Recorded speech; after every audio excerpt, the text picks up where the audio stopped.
While Gary's taking off the air cleaner, we can look around and just check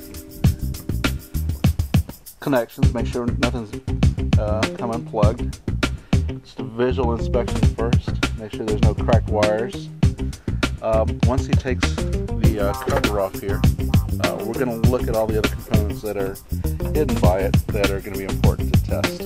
Again, all these are going to be continuity tests, and hopefully we'll be able to solve this pretty quickly with a little sandpaper, find our bad ground, or have to go into town and buy a part.